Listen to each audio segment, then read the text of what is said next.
बिस्मिल्लाहिर्रहमानिर्रहीम। अस्सलाम वालेकुम काश्तकार भाइयों, मैं नईम चौधरी आपको अपने चैनल एग्रीकल्चर हब में खुश आमदीद कहता हूँ। हमारी आज की ये वीडियो कंपोस्ट खाद के मुतल्लिक़ है और आज की इस वीडियो में हम खाद के बारे में बात करेंगे कि इसके क्या फ़ायदे होते हैं और उसके अलावा इसको आप अपने फार्म पे एक आसान तरीके से कैसे तैयार कर सकते हैं। आजकल खादों के रेट इतने इंक्रीज़ हो गए हैं कि हर फार्मर के लिए DAP और पोटाश जैसी खादों का इस्तेमाल करना बहुत मुश्किल हो गया है। तो क्यों ना हमारे जो वेस्ट हैं, हमारे फार्म के जो वेस्ट हैं, जिसमें गोबर शामिल है, पराली शामिल है या कोई भी ऑर्गेनिक वेस्ट जो आपके पास मौजूद है, आप उसको इस्तेमाल करके अपने फार्म पे ऐसी खादें तैयार करें जो आपका ख़र्चा भी कम कर दें और उसके लाशों की पैदावार है वो भी बढ़ा दें। तो इसके लिए आपको चाहिए कि गोबर को और ऑर्गेनिक वेस्ट को जितने भी आपके पास अवेलेबल हैं, आप इनको अच्छी तरह डिकम्पोज करें और उससे कंपोस्ट खाद तैयार करें। और इस कंपोस्ट खाद को आप इस्तेमाल करके अपनी फ़ी एकड़ पैदावार भी बढ़ा सकते हैं और अपने खादों के खर्चे को भी कम कर सकते हैं। तो आज की इस वीडियो में हम बात करेंगे कि ये कंपोस्ट खाद क्या होती है और आप इसको अपने फार्म पे किस तरह तैयार कर सकते हैं। तो किसान भाइयों, इस वीडियो को आखिर तक देखें और समझने की कोशिश करें। वीडियो शुरू करने से पहले आप दोस्तों से गुजारिश है कि अगर आप मेरे चैनल पर नए हैं और अभी तक आपने मेरा चैनल सब्सक्राइब नहीं किया तो मेरे चैनल को सब्सक्राइब कर लें। जानवरों का गोबर हर फार्म पे अवेलेबल होता है। अक्सर किसान हज़रात इस गोबर को खुली फ़िज़ा में छोड़ देते हैं, जिसकी वजह से इसकी न्यूट्रिशन वैल्यू कम हो जाती है। इसमें जो नाइट्रोजन है और जो दूसरे ग़िज़ाई अज्जा होते हैं वो ज़ाया हो जाते हैं। जब हम गोबर को ज़मीन में डालते हैं तो उसके फ़वाइद तो मिलते हैं, लेकिन उसके इतने फ़वाइद नहीं मिलते जितने फ़वाइद अगर हम उसको कंपोस्ट बनाकर डालें तो उसके फ़वाइद हम हासिल कर सकते हैं। अब बात करेंगे कि ये कंपोस्ट खाद आप कैसे तैयार कर सकते हैं।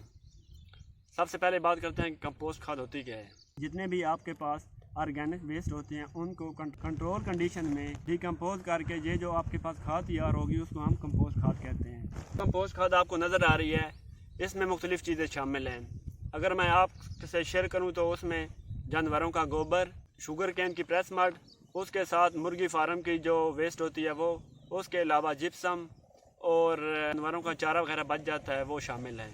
अब बात करेंगे कि ये कंपोस्ट खाद आप अपने फार्म पे किस तरह तैयार कर सकते हैं। सबसे पहले आपने अपने फार्म के करीब एक ऐसी जगह मुख्तार करनी है जिसका लेवल आम सतह से, आम ज़मीन से थोड़ा ऊंचा हो, ताकि बारिश के बाद वहाँ पे पानी ना खड़ा हो। आपने ज़मीन को लेवल कर लेना है और ज़मीन को थोड़ा सा हार्ड कर लेना है। सबसे पहले आपने गोबर की एक तह बिछानी है।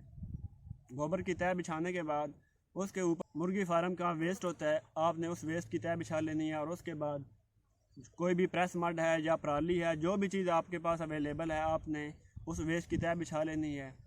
और उसके बाद आपने उसके ऊपर अगेन गोबर की तह बिछा देनी है। गोबर की तह बिछाने के बाद आपके पास अगर वेस्ट डिकम्पोज़र मौजूद है तो आपने वेस्ट डिकम्पोज़र का ऊपर जो है ना स्प्रे कर देना है। अगर आपके पास वेस्ट डिकम्पोज़र मौजूद नहीं है तो आप वेस्ट डिकम्पोज़र जो है वो अपने फार्म पे खुद से भी तैयार कर सकते हैं। वेस्ट डिकम्पोज़र अपने फार्म पर बनाने का तरीका ये है कि सबसे पहले आपने गुड़ का शीरा ले लेना है।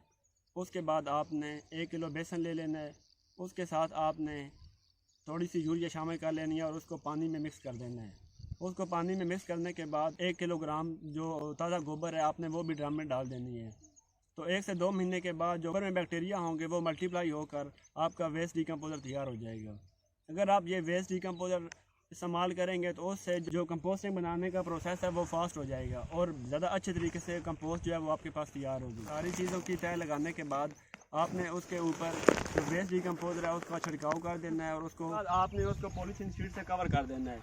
कवर करने के बाद तकरीबन 24 से 48 घंटे के बाद आपने इस शीट को रिमूव करना है और उसके बाद रूटावेटर से या कसी से उन सारी जो आपने तय लगाई है उसको मिक्स करना है। और उसके बाद आपने अगेन उसको पॉलीथीन शीट से कवर कर देना है। ये काम आपने हर 2 दिन के बाद करना है। तकरीबन 7 से 8 दफ़ा जब आप मिक्सिंग करेंगे तो वो जितने भी वेस्ट हैं उनकी अच्छी तरह मिक्सिंग हो जाएगी और उसके बाद आपको मिक्सिंग करने की ज़रूरत नहीं पड़ेगी। मिक्स करने के बाद आपने उसको 2 महीने के लिए छोड़ देना है। 2 महीने के बाद जब आप पॉलीथीन शीट को रिमूव करके देखेंगे तो आपको इस तरह की कंपोस्ट खाद तैयार मिलेगी। हाँ, मैं आपको एक और बात बताता चलूँ कि इसमें आप जिप्सम भी डाल सकते हैं। जैसा कि आप जानते हैं कि जिप्सम में कैल्शियम और सल्फ़र मौजूद होता है, तो जिसकी वजह से इसकी न्यूट्रिशन वैल्यू और इंक्रीज़ हो जाएगी और ये हमारी ज़मीनों के लिए बहुत ज़्यादा फ़ायदेमंद होगा। ये कंपोस्ट जब आप तैयार करेंगे और ज़मीन में डालेंगे तो इस कंपोस्ट की वजह से जो हमारी ज़मीन का स्ट्रक्चर है वो बहुत ज़्यादा अच्छा हो जाएगा। हमारी ज़मीन की जो pH है वो लो हो जाएगी, वाटर होल्डिंग कैपेसिटी बढ़ जाएगी और उसका न्यूट्रिशन वैल्यू है ये हमारी फसल को फ़ायदा देगी। 30 से 40 जो गट्टू हैं आप फ़ी एकड़ डालेंगे तो मैं दावे के साथ कह सकता हूँ कि आपको किसी भी किस्म की और खाद डालने की ज़रूरत नहीं पड़ेगी। इस तरह आप कम खर्चे में एक अच्छी और मुनाफा बख्श पैदावार ले सकते हैं। तो किसान भाइयों, मैं उम्मीद करता हूँ कि आपको वीडियो पसंद आई होगी। अगर वीडियो अच्छी लगी है तो मेरे चैनल को लाजमी सब्सक्राइब करें। अल्लाह हाफिज़।